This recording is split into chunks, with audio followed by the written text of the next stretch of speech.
Hello friend, study अड्डा की YouTube channel में आपका एक बार फिर से स्वागत है। आज जो हम जनरल साइंस के क्वेश्चन देखेंगे जो 20 फरवरी 2011 के एग्जाम में आया था।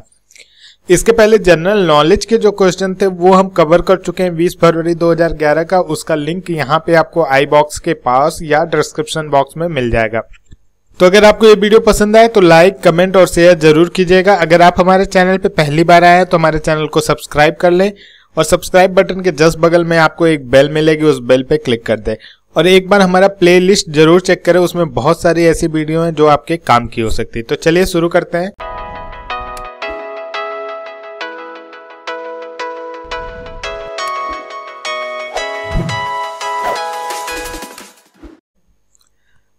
पहला क्वेश्चन है, हवा से पनपने वाले प्राणियों को क्या कहते हैं। देखिए 4 ऑप्शन है, चारों ऑप्शन के बारे में मैं आपको बता दे रहा हूं, तो जो भी इसका आंसर होगा आप नीचे कमेंट बॉक्स में कमेंट जरूर कीजिएगा।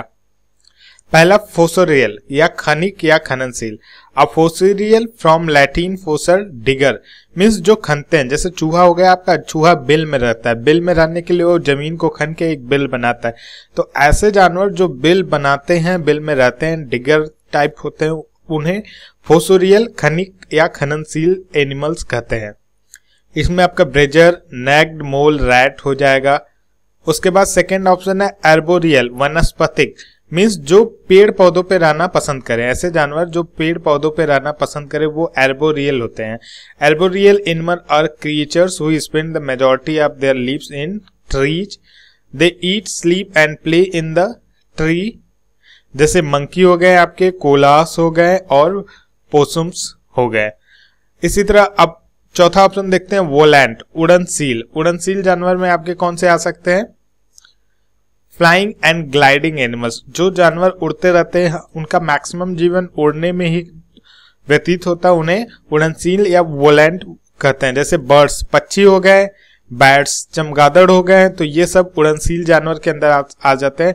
अब हमारा एक ऑप्शन बनता है क्रूसोरियल, ये धावी या धावनशील जानवर। ऐसे जानवर जो बेसिकली दौड़ने के लिए बने होते हैं, जैसे आपका हॉर्स हो गया। चीता आपका इस सेक्शन में नहीं आएगा क्योंकि चीता जो है शिकार करने के लिए दौड़ता है, कुछ देर के लिए ही दौड़ता है, ज्यादा टाइम के लिए वो नहीं दौड़ सकता। तो हॉर्स हो गए, आपके कंगारू हो गए जो क्रूसोरियल में आ जाएंगे। तो ये चारों के बारे में मैंने आपको डिटेल दे दी है। अब इसका जो भी आंसर होगा वो आप हमें नीचे कमेंट बॉक्स में कमेंट करके बताइएगा। ब्रायोफाइट को प्रायः उभयचर पादप क्यों कहते हैं? उभयचर मीन्स एम्फीबियन प्लांट, और एम्फीबियन प्लांट मीन्स आपको पता है ऐसे पादप जो जल और थल दोनों में रह सके। तो वे जल और थल दोनों में रहते हैं, found both in water and land. एक ब्रायोफाइट का ये एग्जाम्पल है, ये पौधा है और इनके नीचे जो जड़ होती है वो राइजोइड्स कहलाती है। नग्न आंखों से देखे जा सकने वाले कोसाड़ू का सबसे छोटा आकार क्या होता है?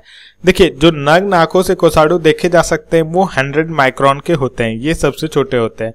अब थोड़ा सा ह्यूमन बॉडी में देख लेते हैं। देखिए ह्यूमन बॉडी में एक होता है ग्रेनुअल सेल, ये पाया जाता है कहाँ? सेरेबेलम में। सेरेबेलम के अंदर एक ग्रेनुअल सेल पाया जाता है जो स्मॉलेस्ट सेल माना जाता है ह्यूमन बॉडी के अंदर।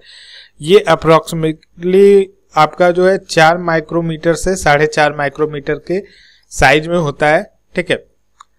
और जो आपका आरबीसी होता है वो 5 माइक्रोमीटर के अराउंड होता है। लेकिन कुछ साइंटिस्ट जो है, मोस्ट साइंटिस्ट, मैक्सिमम साइंटिस्ट, जो सबसे छोटा ह्यूमन बॉडी में स्मॉलेस्ट सेल होता है वो क्या होता है? स्पर्म। स्पर्म के बाद क्या होता है? ग्रेनुले सेल एंड देन आरबीसी। अब जो सबसे छोटा वर्ल्ड में कोसाड़ू या सेल होता है वो किस नाप का होता है? 0.001 माइक्रोमीटर। और इसका एग्जाम्पल क्या है? इसका एग्जाम्पल आपका माइकोप्लाज्मा गैलीसेप्टम। माइकोप्लाज्मा गैलीसेप्टम एक पैरासिटिक बैक्टीरिया है जिसका जो डायमीटर है वो 0.001 माइक्रोमीटर है सेल का। तो ये सबसे छोटा सेल है पूरे वर्ल्ड में। अगला क्वेश्चन देखते हैं। ओके, क्वेश्चन क्या है?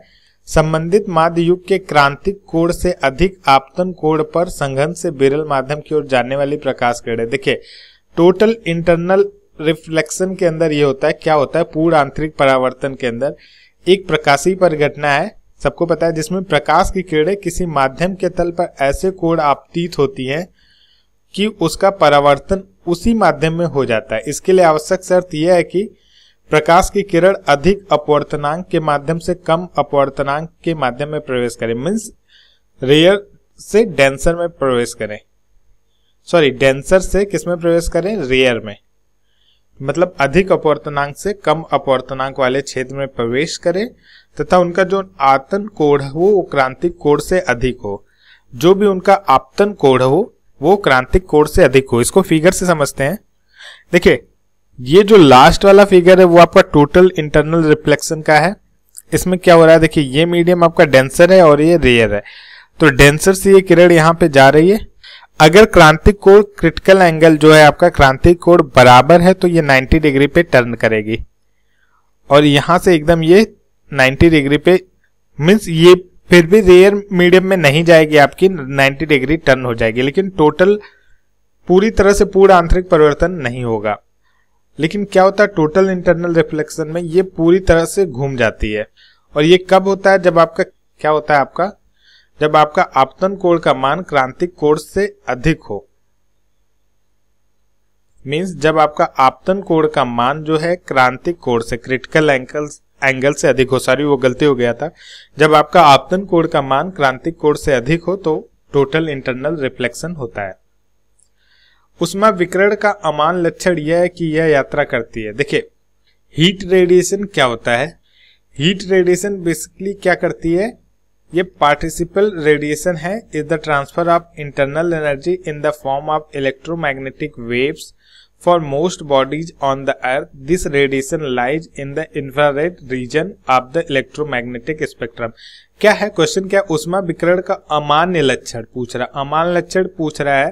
तो देखिए इन ए स्ट्रेट लाइन, ये तो अमान्य लक्षण नहीं है, ये सही है, वो सभी दिशाओं में चलती है, उष्मा सभी दिशाओं में चलती है, इसके लिए कोई दिशा नहीं फिक्स होता है, स्ट्रेट लाइन में भी चलती है, सभी दिशाओं में भी चलती है। प्रकाश की गति के साथ, उष्मा प्रकाश की गति के साथ भी चलती है, तो इसमें से कोई भी ऑप्शन सही नहीं है आपका। नेक्स्ट क्वेश्चन देखें, जल कैलोरीमीटर पदार्थ के रूप में उपयुक्त क्यों नहीं है। देखिए जल कैलोरीमीटर पदार्थ के रूप में उपयुक्त क्यों नहीं है, क्योंकि इसकी जो विशिष्ट ऊष्मा होती है बहुत ज्यादा उच्च होती है। जल कैलोरीमीटर की विशिष्ट ऊष्मा बहुत उच्च होती है, अतः जब जल का प्रयोग गर्म करने वाली युक्तियों जैसे गर्म जल के बोतल तथा ठंडी करने वाली में जैसे कार का रेडिएटर में होता है तो पारा की विशिष्ट ऊष्मा निम्न हो जाती है। तो इसका आंसर क्या होगा, जल कैलोरीमीटर पदार्थ के रूप में उपयुक्त क्यों नहीं होता है, क्योंकि इसमें उच्च विशिष्ट ऊष्मा होती है, इसमें हाई स्पेसिफिक ई हीट होता है, इसलिए ये यूज नहीं होता है। बेंजीन का क्या नहीं हो सकता है, बेंजीन के बारे में क्वेश्चन है।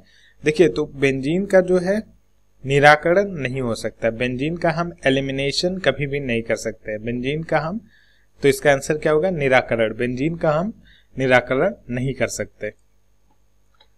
कान का पर्दा किस जीव में नहीं होता है। देखिए कान के मुख्य 3 भाग होते हैं, आप सभी लोग को पता होगा, बाहरी, मध्य और भीतरी।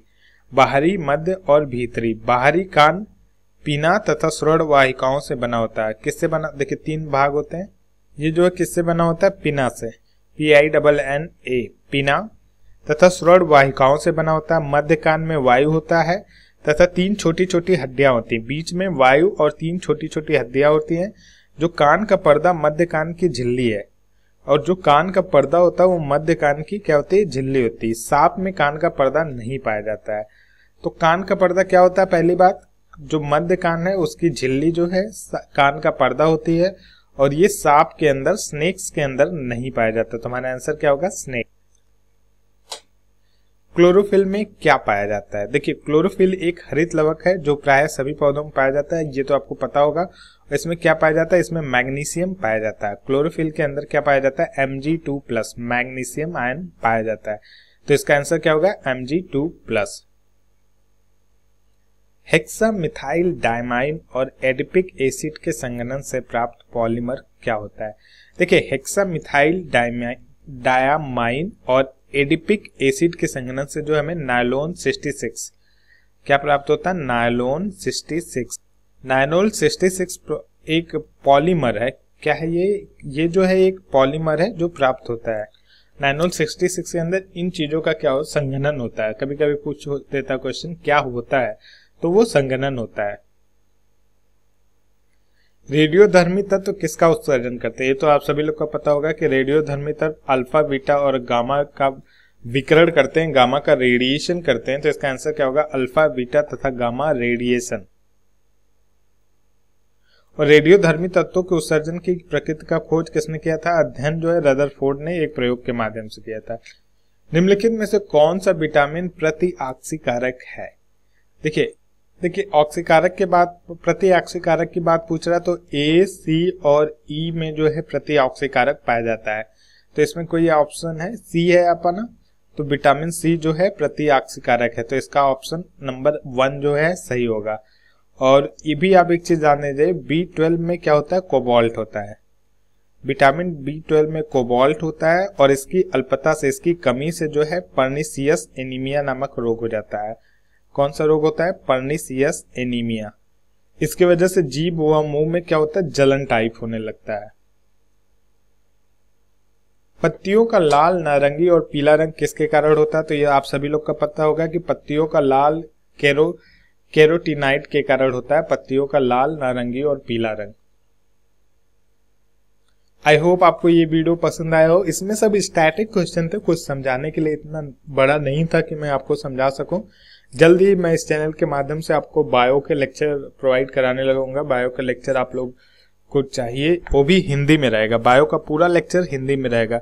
तो थैंक यू फ्रेंड्स, आपको आई होप आपको अच्छा लगा होगा। Thank you friends.